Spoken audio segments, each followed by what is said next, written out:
magsinungaling sa bagay na napakadali namang pong i-check. Your Honor, nakaraan po na Senate hearing.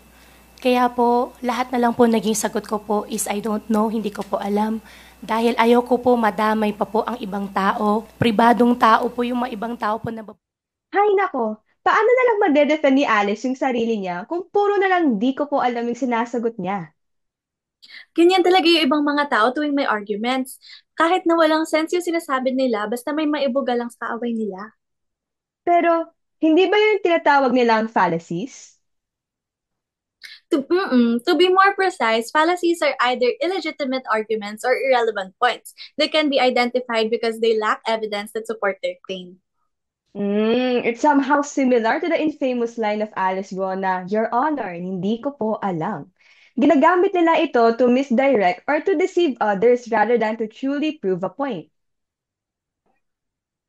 Unfortunately true. Kaya naman, yung iba, if na-left unnoticed yung fallacies na ginagamit nila, whether consciously or not, nananalo sila sa arguments kahit na mas okay na iwasan na lang natin yung paggamit ng fallacies. At the end of the day naman kasi, these fallacies are errors in logical reasoning and are not really recommended to be used in academic arguments. May point ka rin. Pero, ano-ano nga ba yung mga fallacies na yan para maiwasan natin? Actually, madami. Marami siyang pwedeng gamitin, maraming pwedeng ginagamit ng tao, pero mas maintindihan natin yan if we use some famous scenes from our favorite movies and teleseries. This is Francesca Uy. And Mary Pamposa presenting Acuña's Philosophical Analysis, Unit 4, Module 5 to 6. Welcome to Sinedukasyon, Internalizing Philosophy Through Film.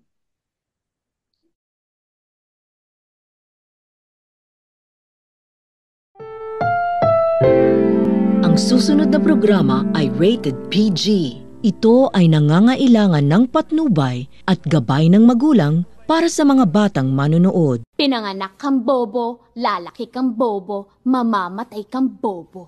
Our first scene is actually an example of one of the fallacies called ad hominem. It is the act of pointing out either a character flaw or an evil intention to destroy the credibility of an individual. Kumbaga, nagiging personalan na yung away dahil hindi na yung mismong argument ang pinagtutuunan ng pansin. In this scene, Zoe attacks Mark's argument by calling him stupid instead of addressing the actual matter at hand. She's trying to win the argument against Mark by shifting the focus to his character. However, her statement attacks not the argument, but rather the person who said it. Lahat ng hirap at sakit ibabalik ko sa inyo. Lahat kayo! Matitikman ninyo ang batas ng isang api! Dito naman ay pinapakita ang ad baculum, kung saan ay may pambabanta na nangyayari. In other words, it refers to appeals to the use of force. So, tinatakot nila yung tao that something bad will happen if they do not agree with them.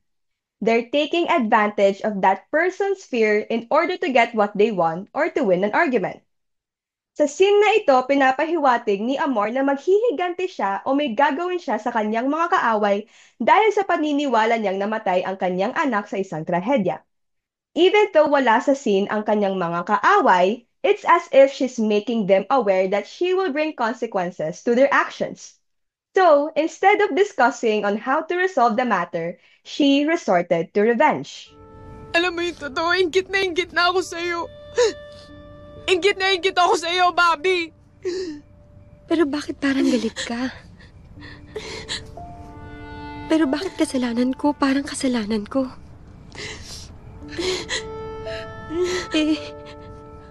Sa totoo lang naman ako nga yung inggit na inggit sa inyong lahat. Kasi meron kayo ng mga bagay na sana meron din ako. This scene perfectly shows what we call ad misericordiam, that refers to appeal to pity.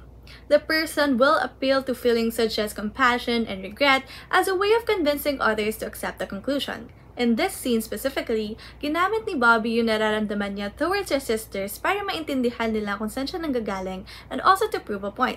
She's trying to win their sympathy by making her sisters feel sorry for her. She does this by expressing her frustrations and emphasizing her sacrifices and struggles rather than her points of argument. Although her feelings may be valid, her arguments unfortunately are not. Walang himala! Ang himala ay nasa puso ng tao!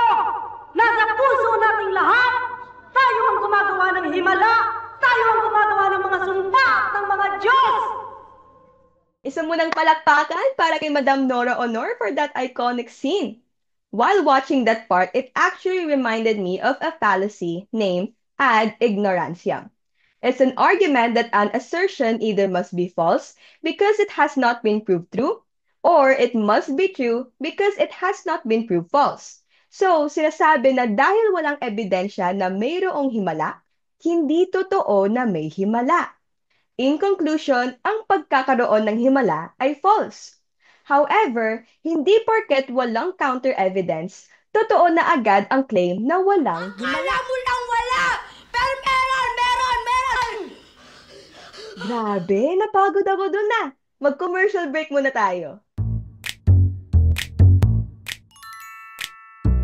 Best, surprise ako sa sarili ko kasi natatapos ko yung mga bagay na dapat kong gawin. Mas may stamina ako. Every weekend di na ako nakapag-skip ng basketball. Physically, mas madami akong energy. Swimming and dancing. Motivated ako. Excited na ako mag-training. Mag-hiking sa malalayong lugar. Sa weekends, we travel. Tumatakbo ko para may exercise din ako.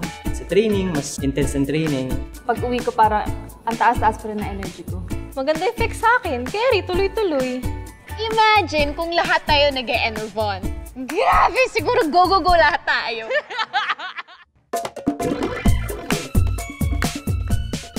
Yung girlfriend ko. To my office mates. Yung sister ko. Yung mommy ko. Yung dad ko. Kasi sila yung nagpapagaan ng work environment ko eh. Pag wala ako, siya yung nag-aalaga ng baby ko. Gusto kong ipa-experience sa kanya na laging happy, na mataas yung energy.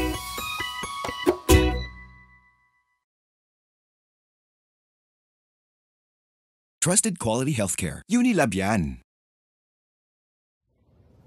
This commercial is actually an example of ad populum. Ad populum refers to the appeals to popularity and traditional institutions. Kumbaga, pag marami ng tao naniniwala sa belief na ito, people immediately think that this could be accepted in arguments as well. Katulad na lamang ng ad ng Enervon, they use a strategy of asking different people about their experience with the tablet, and all of them actually agreed with positive insights. This could persuade the audience into buying the product kasi marami nang gumagamit ito. Pero disclaimer lang ha, hindi ibig sabihin na majority of the people agree with this certain belief ay valid na agad ito. That is why this is considered a logical fallacy. Energize with Milo every day and do champ moves like James.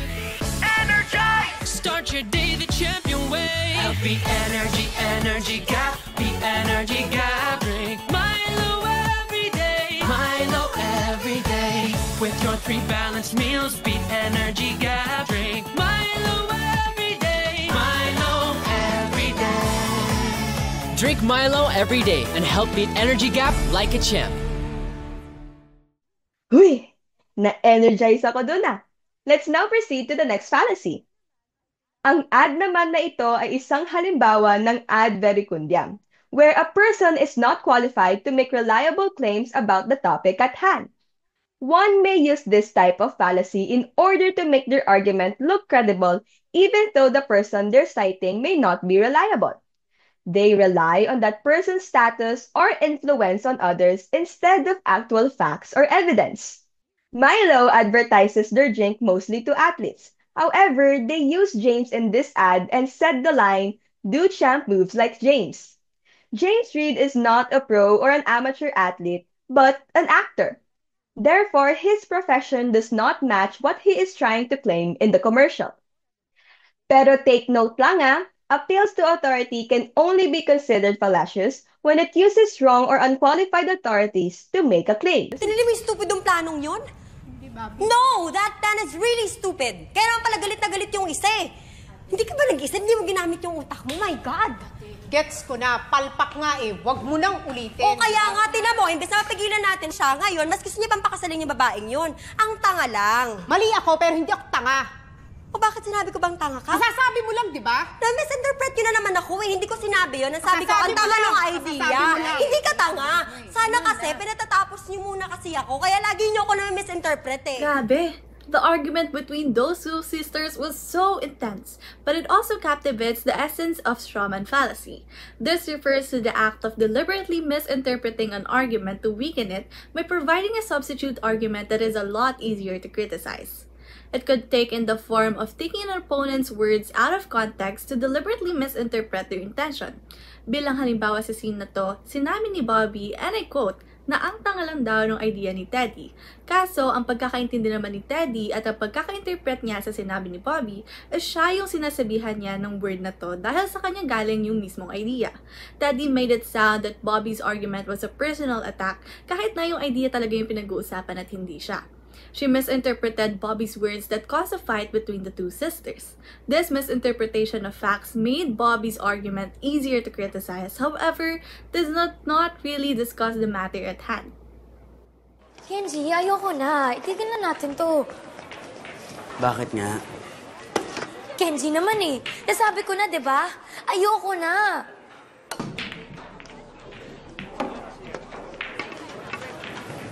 Pero, hindi ako naglalaro, di ba? ayoko. Kenji naman eh. Talunin mo muna ako. Ayan ka na naman eh. Yung gusto mo lang parati na susunod. Ayoko na, hindi mo ba naiintindihan yun? Hindi ko na kaya. Ikamamatay ko ng maagang parati na lang kita kasama. Ayaw na kita kasama. Hindi ba pwede ganun na lang kadali yun? Ano ba bang rason na gusto mo? Ano gusto mo? Talunin kita dito? Ayan, papakulan mo na ba ako? Yan ba yung gusto mo? Yan ba yung gusto mo?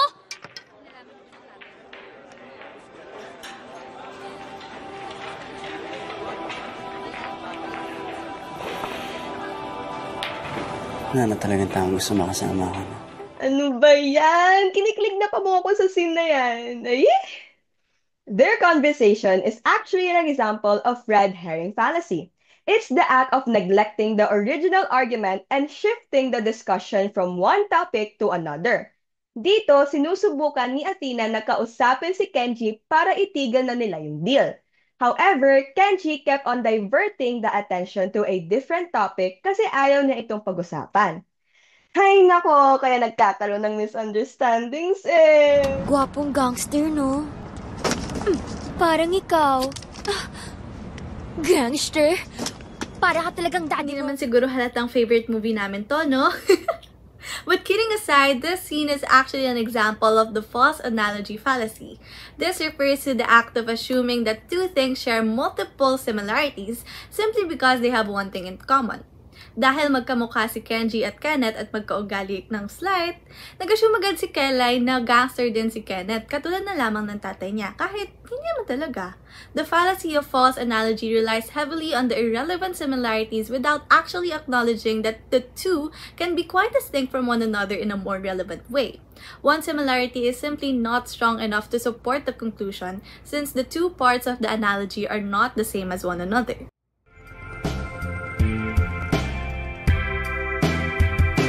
Hi, miss. Hi, miss? Hi, miss? Eh, di ba dyan nagsisimula lahat yun sa hi, miss? Tapos ano?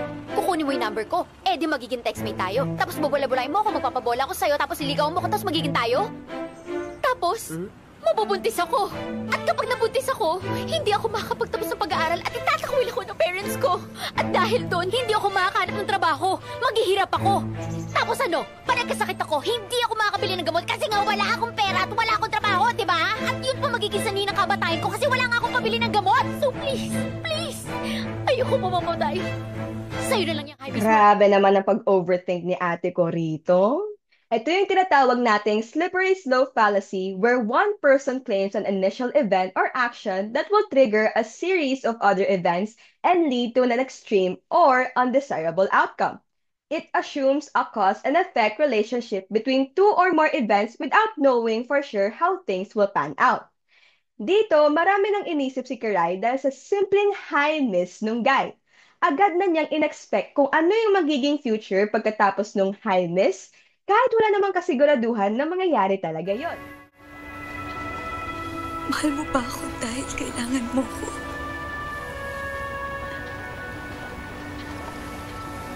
O kailangan mo ko kaya mahal mo ko?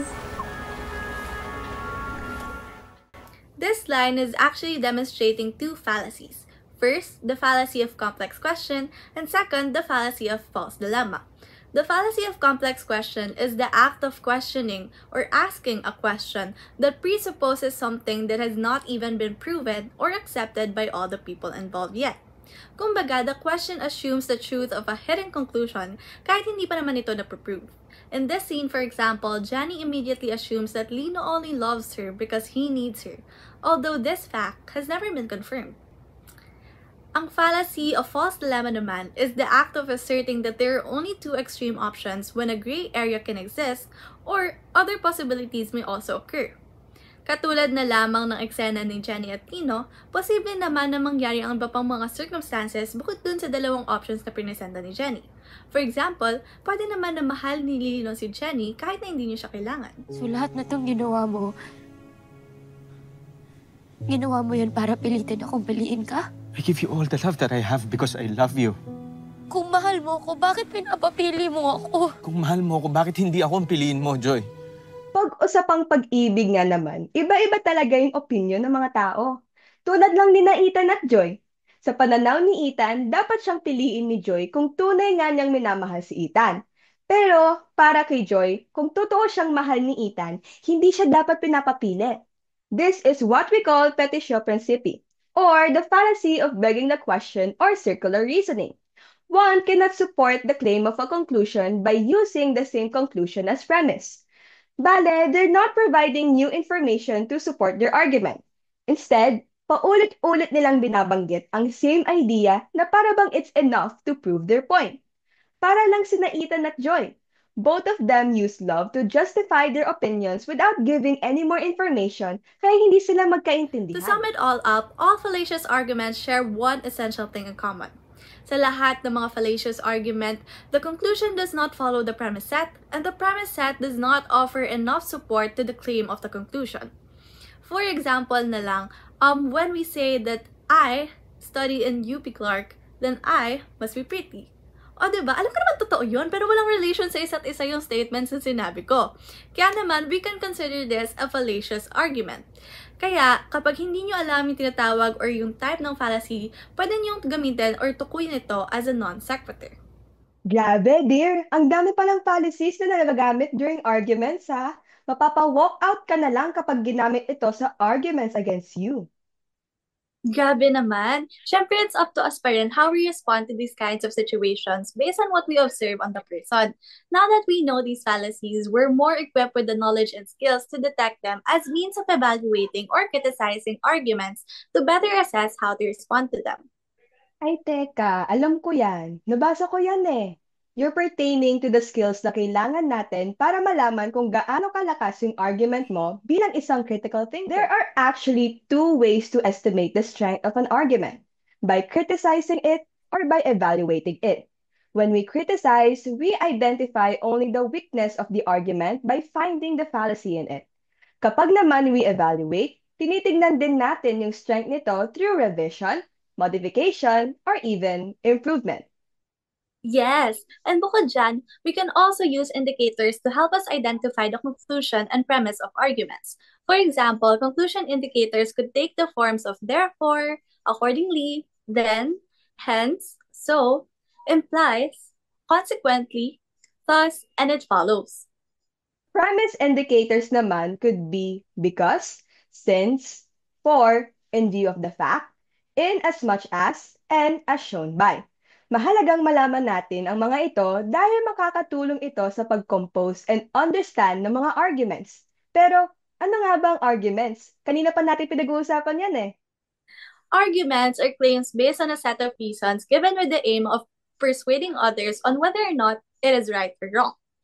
Kung may two ways of assessing the strength of an argument, mayroon ding two types naman of argument. Yung una, ito yung tinatawag nating simple empirical, and yung pangalawa naman, ito yung inductive.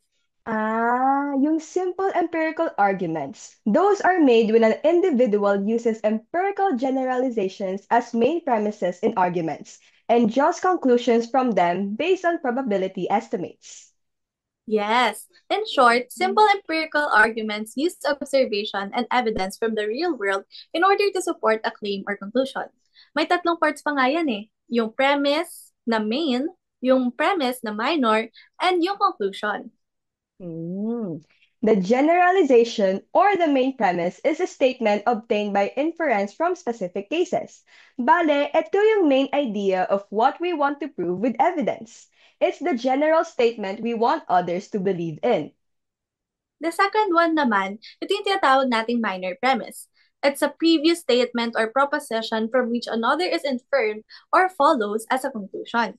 Kumbaga, this provides more information that would back up the main premise. Parang pinapakita rito na totoo o tama yung main idea. Lastly, we have the conclusion. It's a judgment or decision reached by reasoning. Ginamit natin ang main and minor premise to make a conclusion. This is to ensure credibility, lalo na if gusto natin na maniwala yung isang tao sa kinaklaim natin. Actually, minsan pwede rin magkaroon ng third premise, which is a statistical generalization. Ito naman, this can be used to increase the support provided by the premise set to the conclusion. Here is an example. Most UP students study hard for their exam. This statement is considered as the main premise. For the minor premise naman, Mary and Cheska are UP students. So, dito, they added more information relating to the main premise. And for the conclusion, we have, therefore, more likely than not, Mary and Cheska study hard for their exam. Although one must keep in mind that this argument may be one of the easiest or most common arguments to compose, the strength of a simple empirical argument is a matter of degree that hinges on the reliability of the main premise or generalization. True, because the way to reject this type of argument is either through demonstrating that the evidence offered in support of the generalization is lacking, or through highlighting how it failed the three tests used to determine the reliability of generalizations. First, are there enough cases to support a many claim, a most claim, an almost claim, or an all claim? Next, have the observed cases been found in every possible variety of times, places, and circumstances? And finally, has a thorough search been made for conflicting cases? Others naman, they use inductive arguments, which is also a type of empirical argument. Compared to simple empirical arguments, which use broader generalizations in reasoning about specific circumstances. However, inductive arguments, on the other hand, are assertions that use specific premises or observations to make the broader generalizations. The strength of inductive arguments relies heavily on its conclusion and premise. You have to ask yourself the following question. Does the conclusion have sufficient evidence required to establish the claim conclusively? Is the premise true? Does the sample provide sufficient representative of the population? And most importantly, does the premise sufficiently support the conclusion? And does it have an accurate quantifier? Although it still contains a premise and a conclusion, this argument may be using specific premises, there is still no guarantee that it's 100% true. Kaya dapat, we must ensure na tama yung mga premises para maging reliable din ang mga claims natin. Grabe, ang dami ko natutunan dun ah. Same. Eh di alam ko na niyan pag nag-away kami ulit ni ano. Uy! Ay naku te, ewan ko sa inyo. Ituloy na lang natin yung Senate hearing at magparamihan tayo ng mga fallacies na ma-identify. Ano, G?